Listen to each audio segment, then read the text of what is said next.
Hi, this is Chuck Beck, Lazarus Recovery YouTube at the junction of faith and recovery. I'm working on a lesson called Relapse, but it's turned into something else, and that's what I'd like to talk a little bit about this time. This is very much about recovery in the broad spectrum of things. Lazarus Recovery YouTube at the junction of faith and recovery.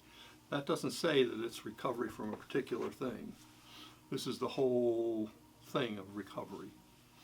And the lesson started out basically talking, the usual thing, relapse prevention. What do you do in order to keep from relapsing, and no matter what the discipline, addict, chemical addict or alcoholic or stuff like that, it's just pretty much the same.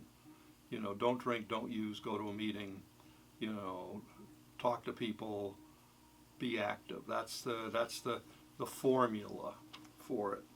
And if you let go of any of those things, you're probably going to be in trouble. And I'll hit that stuff as I go through the thing. But the funny thing was I ended up sort of chasing another thing, and that's what this lesson's going to be a little bit about. And it starts with a story, like most of my lessons. It starts with a little bit of a detour and a little bit of a side thing. So I was thinking about this and the diversity of what relapse means and what recovery means for the broad spectrum of people in recovery. If you go to AA, it's very specific, and they say it's we deal with alcohol. If you go to NA, they say we deal with addiction, chemical addiction, stuff like that. That's what we deal with. We keep it narrow, really narrow about the particular thing we're talking about. Well, in Celebrate Recovery, they've sort of spread it way out. So basically, they don't have the luxury of being specific. They've spread it way out. And that creates a bit of a problem in the recovery business. And that's what I was trying to address. So this is a lesson about the broad spectrum of recovery. This isn't about, you got a drinking problem alone. This isn't about, I've got a drug problem alone. This is about, it could be for people who have gotten sober and they're not drinking, they're not using, and all of a sudden they've got all the other isms that are along for the ride, and then they realize that the principles that got them sober maybe have to work on the other stuff too. So that's what this is about. It's a little bit about redefining relapse and redefining recovery for a big, broad spectrum of people. But it's a story. I like telling stories. And when I was a kid, I went to Boy Scout camp. And I didn't like Boy Scout camp. I mean, once I went there, I enjoyed it, but going there, I didn't really like it. I was away from home, this and that, everything like that. Didn't like it, but when I got there and I got into it, some weeks were better than others.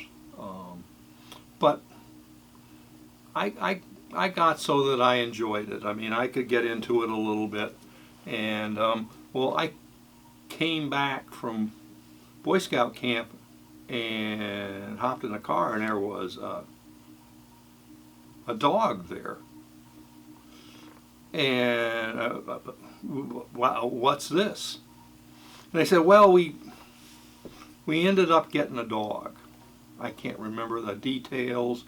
It's just like it happened, and they had an opportunity to get this dog.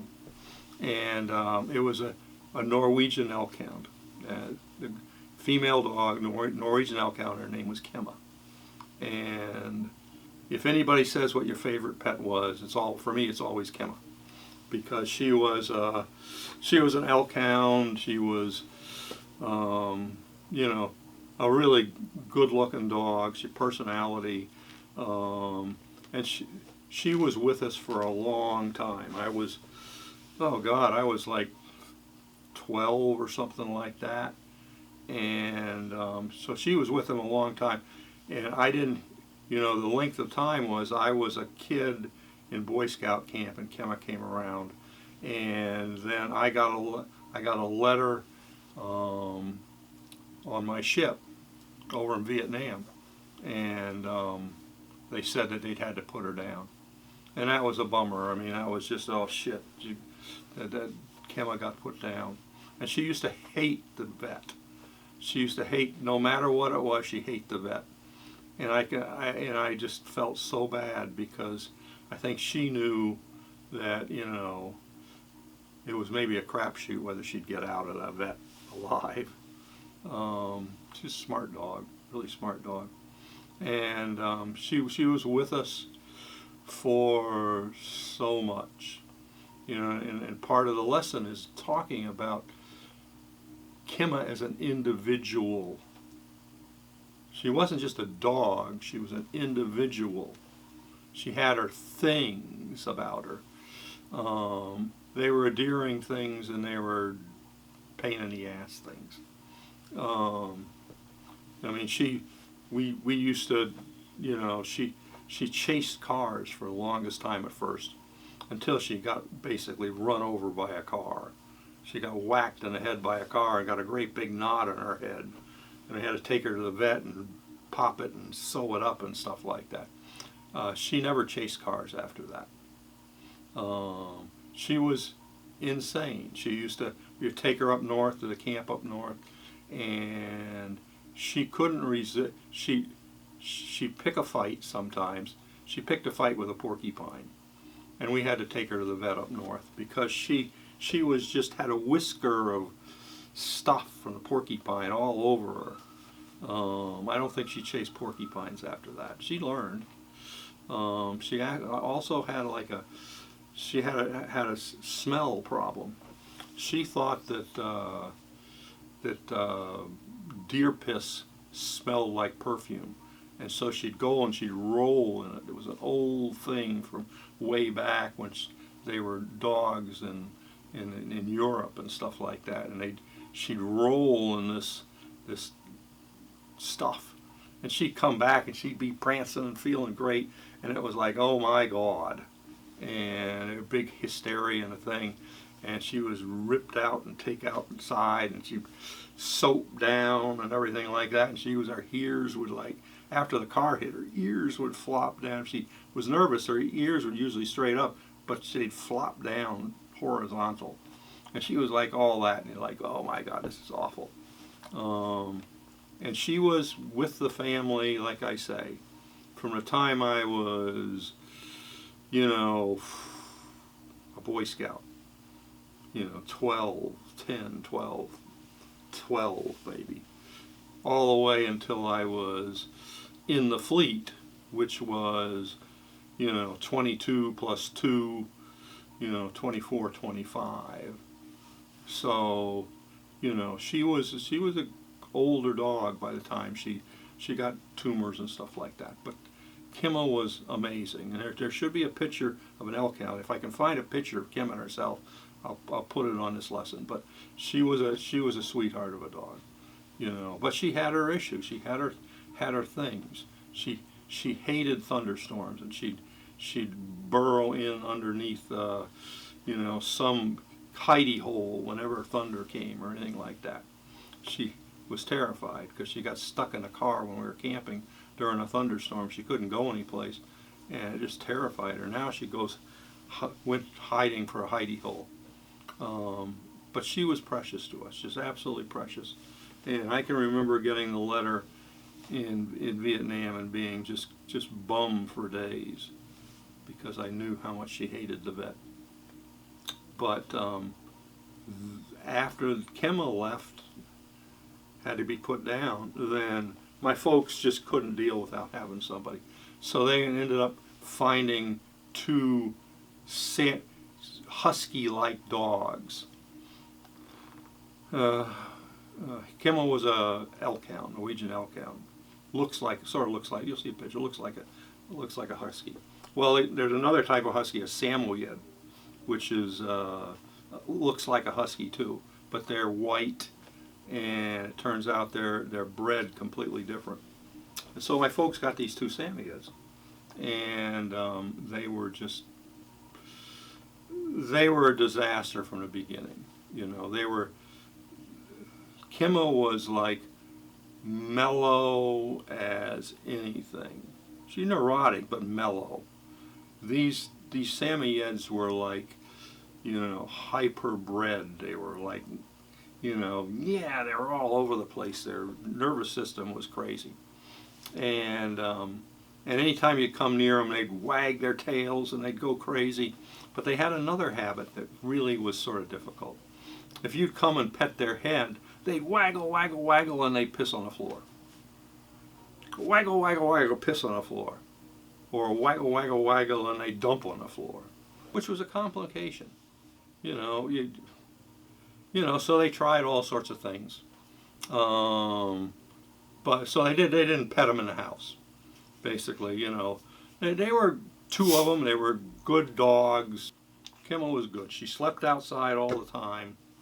You know, I mean, we had her in the house during, you know, at night, but she always big fur coat, and we'd keep her outside. You know, she had a little, you know, box that she could do in a garage type place. You know, even in the winter, she'd go in there and she'd be fine. You know, because of the big fur she had. You know, so she'd be fine. You know, she wasn't in the outside, but she was in an unheated garage and inside of a box, and she was fine. She was absolutely fine. But the Samoyeds, they weren't quite the same. You know, they were different, and that's the sort of the point. Remember that they were different. They were dogs. They looked the same. They looked like huskies, but neurologically they were just completely different. And my folks said, okay, well, we got to be careful having them in the house, you know. So we'll keep them in the breezeway at night. Well, they pissed and dumped in the breezeway, and I wasn't around. I was off and gone someplace. I was probably Navy or school, I forget where, and they would piss and defecate in the breezeway, concrete floor, and my dad would go completely non-linear, you know, because it was like not once in 3 months. It was 2 times or 3 times a week. He'd have to completely clean the floor in a place. So, you know, Kimma was one thing, had her issues, but she was one thing. Samoyeds were completely different thing. They looked sort of the same, but they were really wicked different. Neurologically, they were different. They were much more high-strung.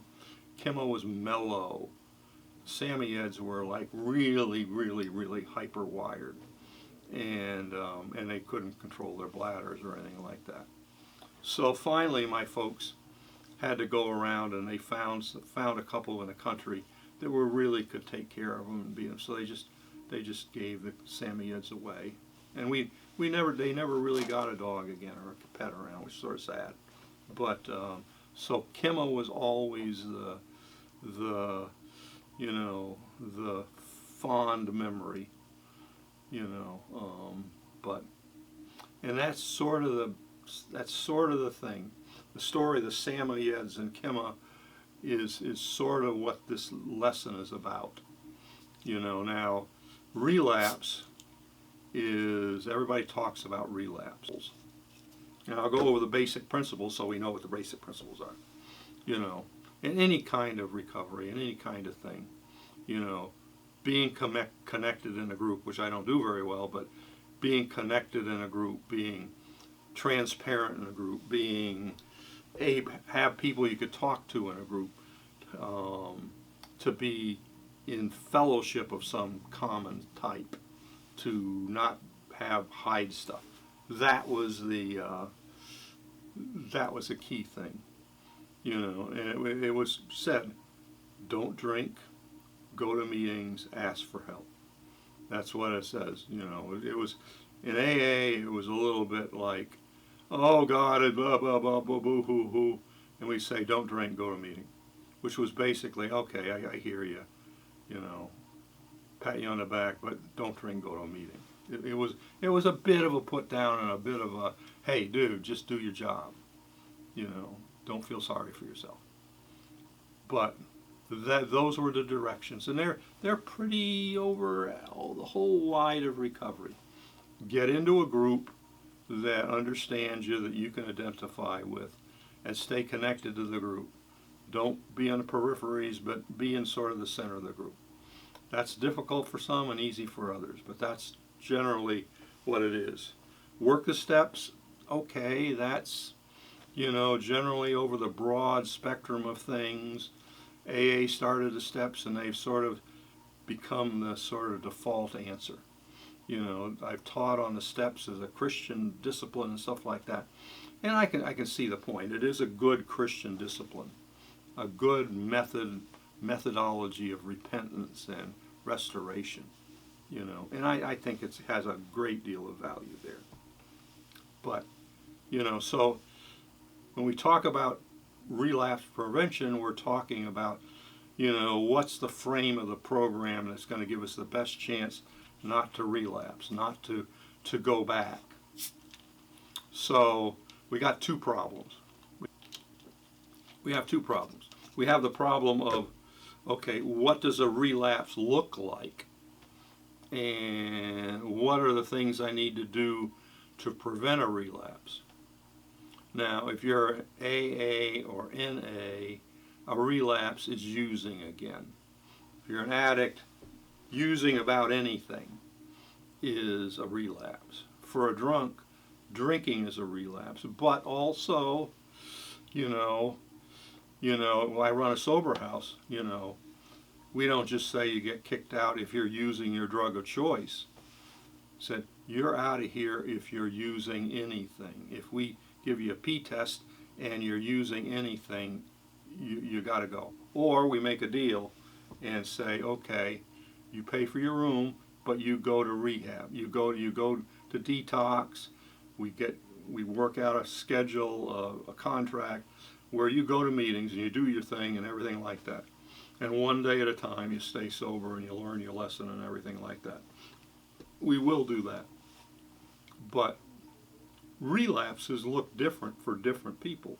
Just like Kimma and the Samoyeds were both dogs, but they were radically different. And that's what the dog thing is. You know, Kimma had a personality and stuff like that. She had certain things that were peculiar to her. The Samoyeds were completely different, but they were dogs, and they were sort of looked like, you know, huskies. So they were sort of from the same climate, but they were completely neurologically different. Well, when you get into AA and NA, it's pretty narrow. You know, you got differences. You got working drunks, and you got low bottom drunks. You got high bottom drunks. You got all sorts of different types of drunks. You got, you know, vodka drunks, and you got beer drunks, and you got all these other. In that whole mix of stuff is basically defined as using a mind-altering substance.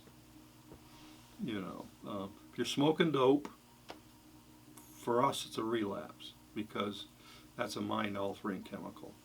If you're scoring drugs, unless they're prescribed, that's a relapse. You know, in other words, if you're chewing gabapentin and you're doing a bunch of other stuff, you know, I'm not drinking, I'm not using, yeah, but you're scoring drugs at some rehab meeting, and you're selling them and you're doing everything, you're getting all prescribed all this stuff, and you're selling the drugs back and forth, and you're sort of, you know, your own doctor and pharmacy working on the symptoms of your issues. That's a relapse. You know, chemicals are reasonably easy. You know, abstinence is abstinence, and if you're not abstinent of the thing, then you've relapsed. you know, and basically what you need to do to stay away from the first drink and that subtle insanity is to work the program. Go to meetings, ask for help, stay connected, work the steps, grow and stay close to God. That's the program. So relapse is sometimes looked at as a relapse in the program. Often they say, you know, you were close to a drink before you picked up the drink. In other words, the relapse didn't happen. It was sort of scheduled to happen by the lack of program and the way we did our regular living. So there's a bit of a negative connotation to relapse. It's like, okay, what'd you do wrong and how can we fix it? So with those particular things, it's pretty concrete. Drugs, alcohol, and stuff like that. But if it was that simple, it would be easy. It's not that simple, you know, because a drunk and an addict gets sober and they find out that there's other isms involved. You know, I'm 40. Within days, a week or two or three, God willing, I'll be 45 years sober. But, you know, I found that I don't have a lot of control over food. You know, I take meds that make I can't eat much, and I eat more than I should, and I gain weight. And you know, as much as I fight and I exercise, it's just not good. I can't really eat much at all, and so I'm realizing I have a food problem because, you know, I in a grocery store act like I'm in a liquor store. You know, it's not. I walk by a liquor store, I ask for help. I walk by the wine stuff at Whole Foods, I ask for help. Do I ask for help when I go in the grocery store? Not really. So recently I've been having trouble with the little pies, you know, and I don't have a lot of victory over little pies right now. So, you know, it's relapse and recovery are complicated because we are not just dogs. We're Kima and the Samoyeds. We're a broad spectrum of people. So what I'm saying is recovery is different, looks different, and a program for recovery looks different depending on, you know, whether you're an elk hound, a Samoyed, or a cat, or a lizard or something like that. It's different. You're all pets, but, you know, it's a lot of different. So you go to a broad-based recovery program like CR, and there is a lot of difference. And that's basically what I want to say in this lesson is, you know, recovery is different for different types of people. And as long as we try to package everything in one great big box like CR, then we've got to be ethical and talk about the differences. AA and NA narrow the box so they can talk specifically about that. But CR is huge, and that's what the lesson was about. It's a CR lesson. So that's what the lesson is. Relapse, what does relapse look like for varying types of people? And you can't say it's all the same because it's not all the same. The Samoyeds were not the same as Kima. Kima was unique. Elk hounds are probably a little similar, but the Samoyeds definitely weren't like Kima. You know, different, just completely different. So, and in CR, same program, but wildly different situations. Very wildly different situations. For my AA and NA troops, it must drive them nuts. Because You know, we had narrow ideas about, very sort of pharisaical, narrow ideas about what worked. You know, and it drives everybody nuts, the AA people, NA people, nuts, because there's such a diversity of people.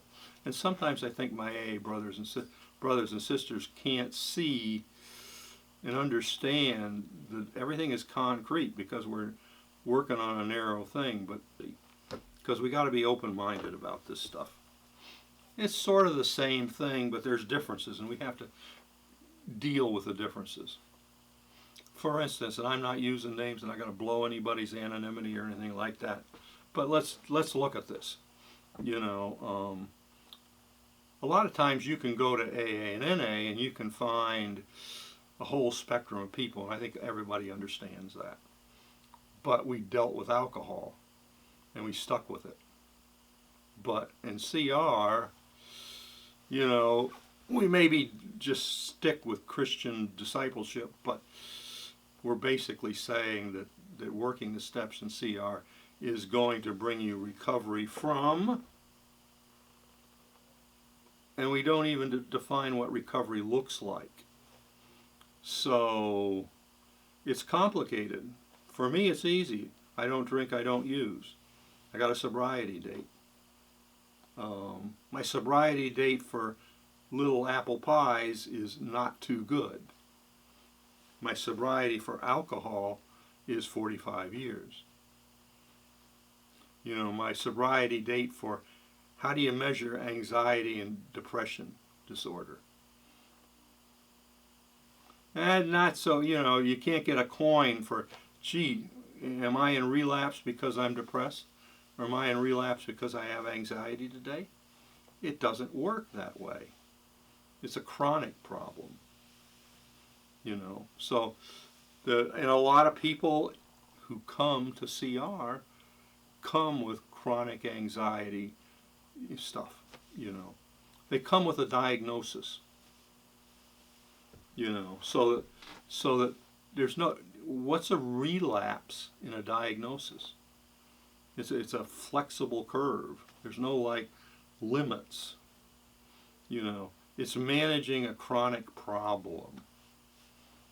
So relapse is not, how do you say, well, you know, especially with people who have chronic problems, is a relapse a hospitalization?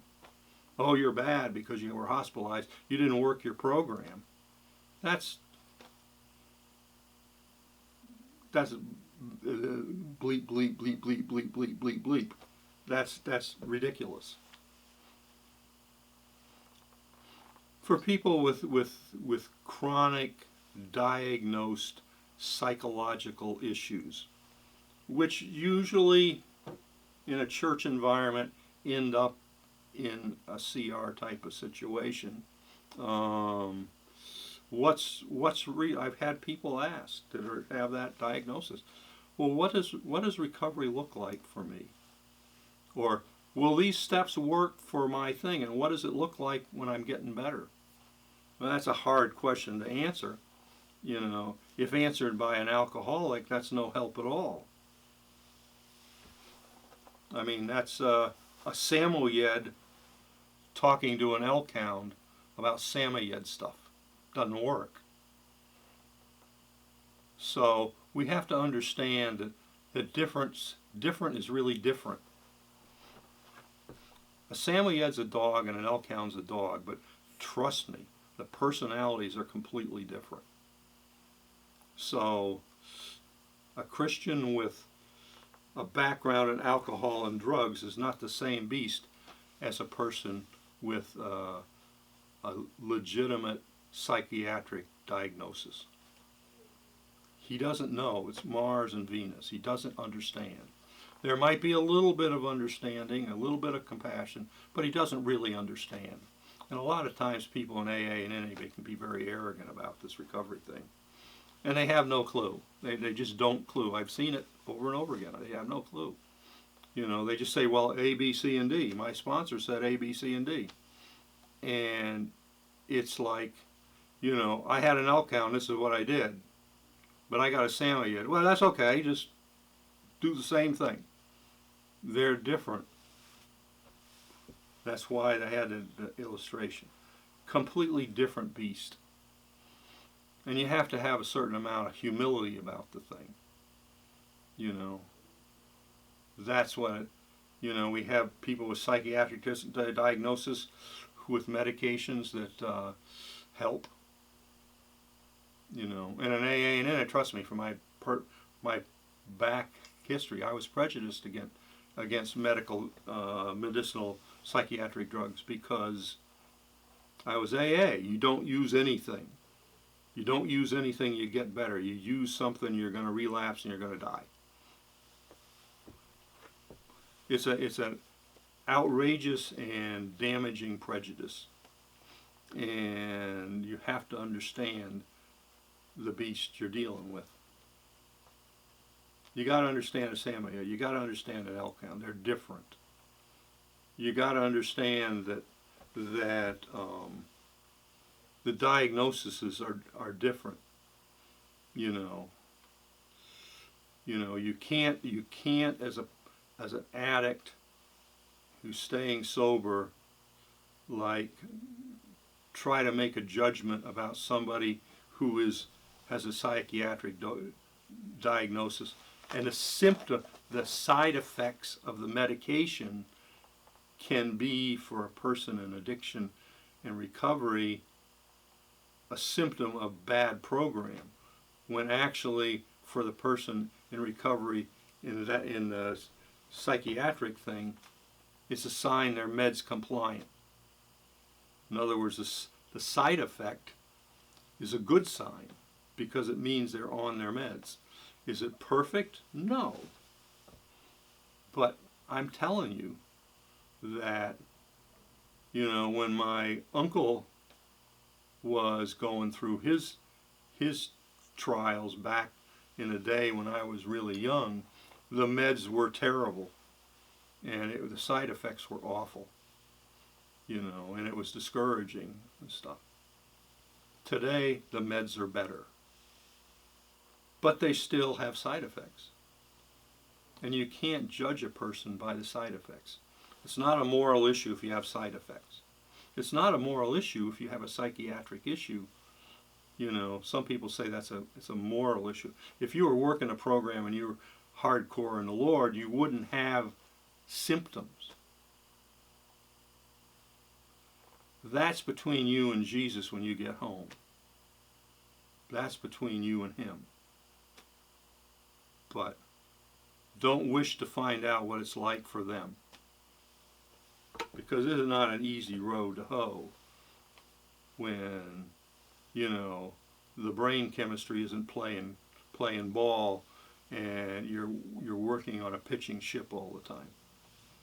You've got to be, you just, AA and NA people, you're my brothers and sisters, but you got to get over yourself. You got to be humble and understand you don't understand what you don't understand. For a person in depression, recovery is not to spiral into a hole. It's not to, it's or if you find yourself spiraling into a hole, are you doing the right things? Are you doing some common sense things? In other words, if you're spiraling into a hole, you know enough to reach out to the proper people. You reach out to your network. You reach out to the meds guy that's prescribing. You reach out to the psychiatrist that's dealing with you. In other words, you don't play Lone Ranger with it, and you certainly don't play pharmacist and say, "Oh, I need a little more of this and a little of that last." And blah, blah, blah, blah, blah, blah, blah, blah. No, recovery is enough humility to understand you got to take your meds and you got to work the program. You got to accept your limitations and take good advice. That's recovery. Recovery is stability of not being in a spiral. And being in a spiral is not a moral issue. It is just part of the drill. It's part of the thing. For a Samoyed, if you pet them on the head, they piss on the floor. You're not going to change that. You just got to adapt to the thing. My folks adapted to it by finally giving them to somebody who could have the situation where they could take care of them and they could have a happy life. Because my folks couldn't give the Samoyeds a happy life. So, that's what recovery looks like. Making reasonably good decisions inside the situation as it is. You can be arrogant and you can be stupid and you can say that, oh, you're not in recovery because you're not working a program when something happens in your life and you cycle a little bit. That's unacceptable. I find that despicably bigoted, and and I know AA and NA people can be unbelievably bigoted and arrogant until they relapse, and then things change a little bit, or until they stay sober for 35 years and all of a sudden they have depression and they have anxiety and they have relational issues and they have all this stuff. They have the isms that come with not drinking and not using. Then they get humble again, and then they're a little bit more open, and then they go to a psychiatrist, and then they get meds, and then they get it, or they're sober for 30 years and they're all of a sudden in a really nasty fight with food. The drugs and the alcohol don't kill them, but the food does. But they're too arrogant to, reach out for help. It's like I went to an OA meeting when I was brand new sober, and I thought it was the most ridiculous thing in the world. And God remembered. He remembers these things, and he says, okay, you gave them a hard time? Okay, let's see what you're doing here. And it's humbled me to death. Yeah, I got a food problem. It's just like alcohol. I'm as powerless over food as I am over alcohol. And I have to eat in order to live. So I have to, it's a very complicated situation. So we've got all sorts of things. You've got neurological issues that you have to manage, And if life throws you and the meds don't work, then you got to go back to the doctors. I had a conversation with somebody. Hey, have you talked to your doctor?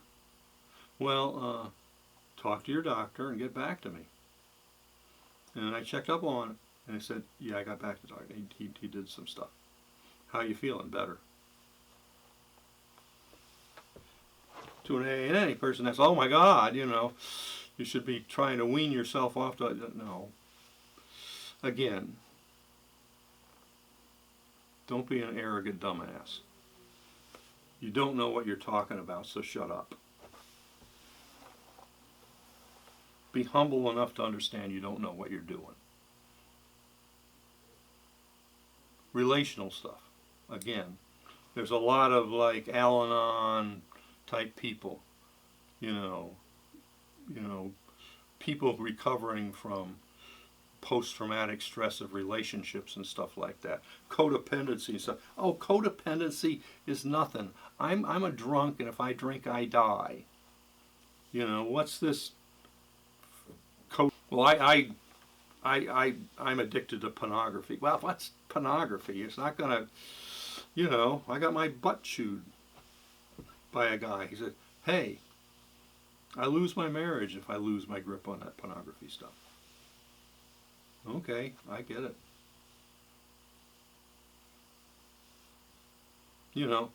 This is not, you broaden the spectrum out a little bit, that everybody's got to have a bit of humility, because we might be a hardcore elk hound, and, Samoyeds are the despicable, high-wired cousins that are just ridiculous. We're all the same thing, especially in CR. We're all related to the Lord somehow or other in some way. We got to trim our sails a little bit and understand that recovery is a very broad thing. And we got to give permission for people to find out what the definition of their recovery is for them. You know, one thing that I found is that if there's one besetting sin of Christians, it is unfeeling arrogance. We are the most arrogant people on the planet because we think our little puddle is the only puddle. We think that the Christian flag is planted directly on our puddle, and we're gonna dump on anybody else that isn't saluting the same flag we're saluting. You know, and I have a sneaking suspicion there's going to be a conversation one day, and it's going to be like, so, did you know I was a Samoyed? Oh.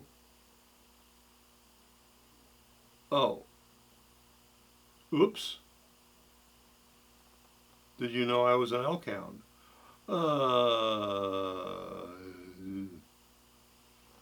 No. You're a German Shepherd and you're like judging my elk hound thing. Jesus said, don't judge. And I think that's what we need to do about recovery. We got to be open-minded about the way we define recovery. You know, and we got to reassure people that recovery looks different in different places. You know, and it's an honest question. What does recovery look for me if I have a diagnosis? They have the right to define that for themselves. They have a right to let Jesus define what recovery looks like for them. We don't have the capability of saying, you know, well, you don't get your coin because you were hospitalized. In my particular opinion, that is arrogant rubbish. You know, if you relapse after 50 years, yeah, I got to go back to the drawing board and say, what the heck happened? And redraw my stuff and take things. I've got to be careful about my program. As somebody with a neurological issue has to be careful about their program, about what it takes to bring in under some sort of manageable control their symptoms and their issues. But we can't judge each other. We can't like say that, you know, my 45 years of sobriety, you know, is better than you know 10 days of not using pornography. You know, I have to parse out whether, you know, my grocery store exploits, you know, are a sign of relapse or recovery or what. I think it's more like, oh crap, I got an issue I got to deal with. And how's my program going to handle this new issue that came up? That's what recovery is. How do I handle new stuff that comes up? How do I handle life when life changes? That's recovery. That's what it is. So this is Chuck at the junction of Lazarus Recovery YouTube at the junction of faith and recovery. And I just pray, oh God, that all of us would back up a little bit and give each other a little bit of slack and just pray for each other that across the boundary of elk hounds and Samoyeds we can give each other a little bit of slack and really pray for each other and encourage each other to work out our programs as seems fit and be there to support people as they work through their issues. This is Chuck at Lazarus Recovery YouTube at the junction of faith and recovery. Thank you.